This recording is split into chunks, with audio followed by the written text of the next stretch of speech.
குடியரசுத் தலைவரின் அதிகாரங்கள். மத்திய அரசின் அனைத்து நிர்வாக முடிவுகளும் குடியரசுத் தலைவரின் பெயரிலே எடுக்க வேண்டும். மத்திய அரசின் எல்லா நிர்வாக முடிவுகளும் குடியரசுத் தலைவரின் பெயரிலே எடுக்கணும்னு சொல்கிற விதி 77(1). பிரதமரை நியமனம் செய்கிறார் மற்றும் பிரதமரின் பரிந்துரைப்படி மற்ற அமைச்சர்கள் நியமனம் பண்ணுறார். Transport minister, finance minister, railway minister என்ற நியமனம் பண்ணுறது பார்த்திங்கன்னா குடியரசுத் தலைவர் பிரதமரின் பரிந்துரைப்படி தான் நியமனம் பண்ணுறாரு. இந்திய தலைமை வழங்குநரை நியமனம் செய்து அவர்களின் ஊதியத்தை நிர்ணயிக்கிறார் குடியரசுத் தலைவர். ஆனால் மாநில அரசின் தலைமை வழங்குநர் நியமனம் ஆளுநர். விதி 165 படி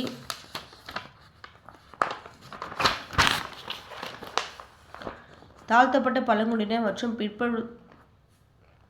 பிற்படுத்தப்பட்டவர்களுக்கான தேசிய ஆணையங்களை அமைக்கிறார் குடியரசுத் தலைவர். தேசிய ஆணையங்களை அமைக்கிறார். மாநிலங்களவைகளுக்கு 12 உறுப்பினர்களை நியமிக்கிறார். விதி 83. மக்களவைக்கு 2 ஆங்கிலோ இந்தியர்களை நியமிக்கிறார். விதி 331.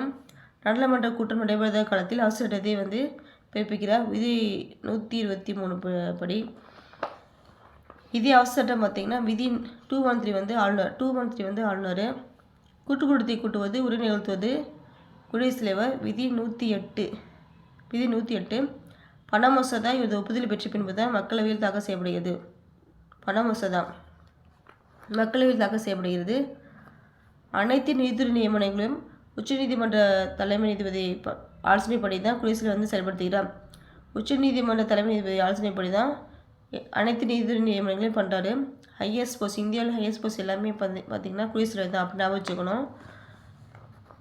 நிறைவேற்றப்பட்ட மசோதாவிற்கு ஒப்புதல் அளிப்பது குடியரசுத் தலைவர். விதி 111.